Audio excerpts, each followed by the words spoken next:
Holiday, and she didn't ask before, I'm with Seven City Sounds. It's a local organization that reaches out to the community. And we are sort of like the voice. We want to hear about the community and their concerns. And when we got invited on this trip, that was one of the main things that concerned me, was the residents that lived in the before, were they considered. I was surprised to find out how much they embraced the community, and they brought them in on this project, which made it wonderful. It really made it seem as though it was a full community effort by including the residents, listening to their opinions, what they wanted for their neighborhood. So the issue wasn't what we wanted to put there, it's what would you like, what do you need? And they did everything that they could within their power to meet those needs. The cleanliness was amazing, and that's one of the things that I noticed, that, you know, when people feel a part of something, they take pride and they want to keep it up. So as I walked through, there was no fear or no, you really felt like you could get up at 4 a.m. and jog through the neighborhoods, you know what I'm saying, and not worry about anything. And that's something that I long for here in the city of Newport News, because I can't say we can do that now. So to be able to go out here and not hear gunshots while we're walking around, or worry about none of that stuff, that was one of my biggest things. You know, well, where's the crime?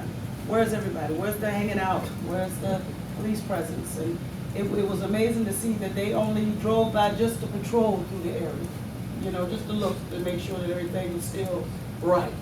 You know what I'm saying? It was like some sort of, it sounds crazy, but it was like some sort of fantasy, you know, when you go from here to there, you know, and that was something that I hope that we could bring back from this trip, to be able to embrace the community, to bring them in on this, give them a sense of pride once again for where they are in their community. And I know that it's possible for us to do that. And with that pride comes responsibility.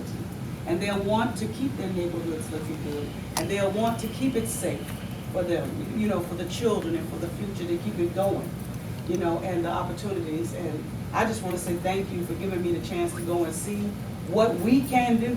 And I know that we can do it here. So once again, thank you for allowing me to get this opportunity. Wait, Kimberly, do you remember what the assistant city manager said when we told her that we didn't see any like problem people? Do you remember the term she used? The what she said is like, the way she put it was, you know, with all the activity that was going on with the remodeling and all the turn down and the rebuilding, it was so much activity going on. They ran them out. There